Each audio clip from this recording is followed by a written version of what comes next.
आत्मा, जब आप यहाँ से शरीर छोड़कर चलोगे, ठीक आपकी साधना जो कर रखी है वो जैसे मूल कमल से चलोगे, और मूल कमल से चल के फिर आपका जो सब, क्योंकि मूल कमल फिर स्वाद चक्र, नाभि चक्र, हृदय कमल, कंठ कमल, फिर त्रिकुटी पर पहुँचोगे। तो यहाँ तक तो आपका अकाउंट क्लियर मिलेगा, लेकिन त्रिकुटी पर जाके वहाँ आपकी परीक्षा होगी। दास के रूप में परमात्मा मिलेंगे, और जैसा आपका यहाँ व्यवहार है, विचार है, जैसी श्रद्धा है, जैसा दोष या निर्दोष आप अपने गुरु को मानते हो, तो वहाँ भी आपके ज्यों के तो मिलेंगे।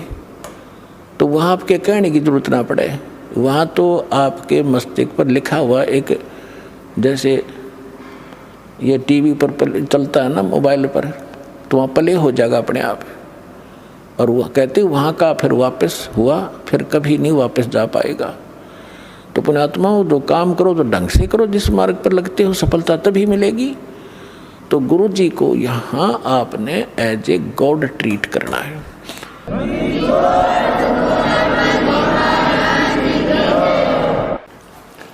पुण्यात्माओं, जब तक हम परम संत और परमेश्वर की शरण में नहीं आते हैं, तब तक हम केवल अपना प्रारब्ध ही भोग रहे होते हैं, किस्मत में लिखा ही पा रहे होते हैं। और जब परमेश्वर से कनेक्शन हो जाता है तो हमारे को एक पावर प्राप्त हो जाती है। जैसे हम पहले हाथ से चक्की पीसती थी हमारी माताएं, तो 1 घंटे में वो मुश्किल से 2 किलो आटा पीस पाती थी। और आजकल इलेक्ट्रिक चक्की होगी, 1 घंटे में 1 क्विंटल और बगैर किसी परिश्रम के वो पीस के रख देती है। तो पुण्यात्माओं, अभी तक हमें कनेक्शन पावर का मिला नहीं था, और जिन पावर को हम से कनेक्शन हम ले रहे थे वो डिम लाइट थी, वो कोई काम नहीं कर पावा थी। तो अब ये परमात्मा की पावर से जो काम होंगे, कनेक्शन ठीक रखना।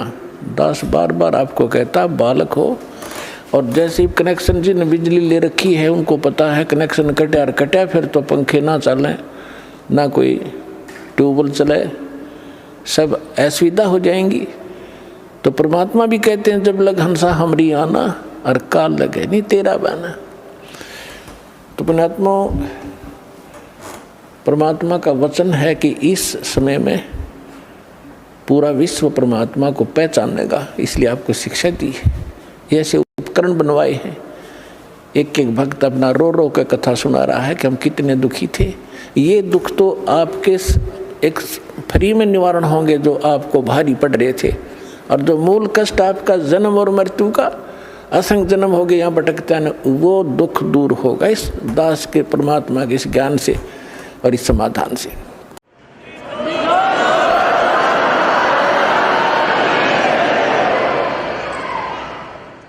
कबीर साहब कहते हैं, पर्वत पर्वत में फिरा, कारण अपने राम, राम जैसे संत मिले, जिन सारे सब काम।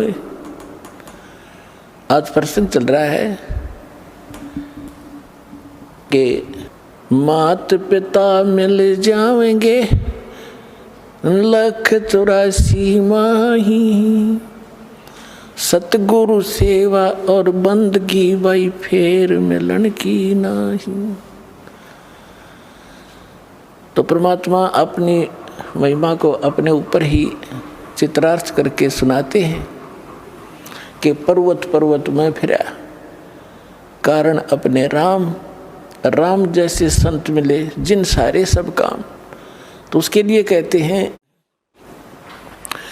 गुरु गोविंद दोनों खड़े, काके लागू पाए, बलिहारी गुरु अपना, जिन गोविंद दियो मिलाए।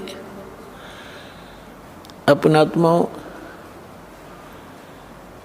परमात्मा कहते, कबीर हरि जय रूठ जा, गुरु की शरण में जाए, कहे कबीर गुरु रूठ गए तो हर नहीं होत सहाय।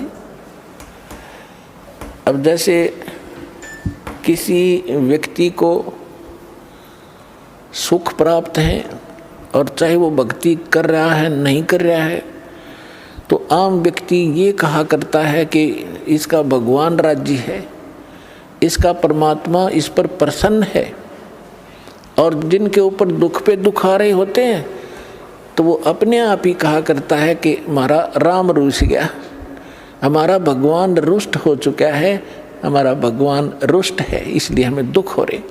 तो यहाँ कबीर साहब कहते हैं, कबीर हरि जय रूठ जा, गुरु की शरण में जावे, कहे कबीर गुरु रूठ गे तो हर ना होत सहाय। गुरु गोविंद दोनों खड़े किसके लागू पाए, बलिहारी गुरु अपना जिन गोविंद दियो मिलाए। अब जैसे उदाहरणार्थ कोई जंगल में खेतों में मजदूरी कर रहा है या कार्य कोई कर रहा है, एक मटका पानी का भर के रख लिया, जब तक वो जल उपलब्ध है उस घड़े में उसको कोई प्रॉब्लम नहीं, जो कहीं से उठा भर के लाया है। और जब वो जल समाप्त हो जाता है तो वो असुविधा हुई, उसको प्यासा मर रहा है, तो उसका क्या तरीका है कि फिर से जाइए उस हैंडपंप या कुएं पर और फिर से वो जल प्राप्त कीजिए, और फिर सुविधा होगी, फिर जान बची। इसी प्रकार जब तक आपके पूर्व जन्म का संचित पुण्यों का घड़ा भरा है, आपका राम राज्य है, आपका भगवान प्रसन्न है, आपको कोई आपत्ति नहीं है, और जिस समय आपके पुण्य समाप्त हो गए तो समझो आपका राम रुष्ट गया, रुष्ट हो गया। अब पुण्य क्षीण हुए तो दुख हुए, दुख हुए तो राम रुष्ट गया, रुष्ट हुआ। तो क्या बताते हैं, कबीर हरि जय रूठ जा, गुरु की शरण में जावे, कहे कबीर गुरु रूठ गए तो हर ना करे सहाय। अब जैसे आपके पुण्य समाप्त हुए, जैसे जल खत्म हुआ मटके का घड़े का, तो हैंडपंप के पास जाइए और उसकी सेवा कीजिए, भक्ति कीजिए, साधना कीजिए, उसको चलाइए और घड़ा भर लीजिए। अब परमात्मा ये उदाहरण देना चाहते हैं कि एक हैंडपंप तो गुरु और वांछित वस्तु जल गॉड, एक घड़े में जल रखा हो और हैंडपंप हो। आपसे कोई कहे कि मैं इन दोनों में से आप कौन सा सिलेक्ट करोगे, आप घड़ा चाहोगे, जल रखोगे या हैंडपंप रखना चाहते हो, तो अंडरस्टूड है कि इस हैंडपंप से तो लाखों घड़े भर लेंगे, और इस घड़े में तो जल है तो एक दिन भी पूरा नहीं हो सकता, चलेगा। तो यहाँ कहते हैं कि गुरु गोविंद दोनों खड़े, जल तो गोविंद है और हैंडपंप गुरु है, हैंडपंप से ही गोविंद मिल रहा है आपको। तो क्या आप पे उदाहरण देते परमात्मा, बलिहारी गुरु अपना जिन गोविंद दियो मिलाए।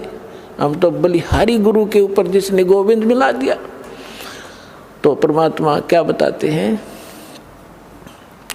फिर मर्यादा बताते हैं ऐसे सतगुरु की, भाई गुरु से अधिक ना कोई ठहराई, मोक्ष पंथ नहीं गुरु बिन पाई। आप नित्य नियम डेली पढ़ते हो, ये आप डेली पढ़ते हो, इससे ज्ञान यज्ञ का लाभ होता है, लेकिन इसको गहराई से विचार नहीं करते हो। ये आपको इसलिए दिए हैं, आपको दोनों लाभ होंगे, एक तो ज्ञान यज्ञ और साथ में आप सतर्क रहोगे तो लाभ होगा आपको। इसमें क्या बताया गया है, गुरु से अधिक ना कोई ठहराई, मोक्ष पंथ नहीं गुरु बिन पाई। राम कृष्ण बढ़ते हु पुर राजा, तिन गुरु बंद कीन निज काजा।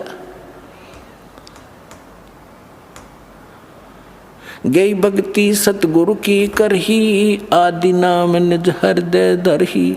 गुरु चरणन से ध्यान लगावे, अंत कपट गुरु से ना लावे।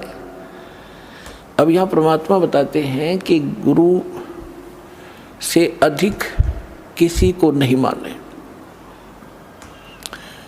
अपने आत्माओं ये फाउल पॉइंट बताए जाते हैं सत्संग के माध्यम से। खिलाड़ियों को भी सिखाया जाता है कि तुम ऐसे करोगे तो फाउल हो जाओगे, ऐसे करोगे फाउल हो जाओगे।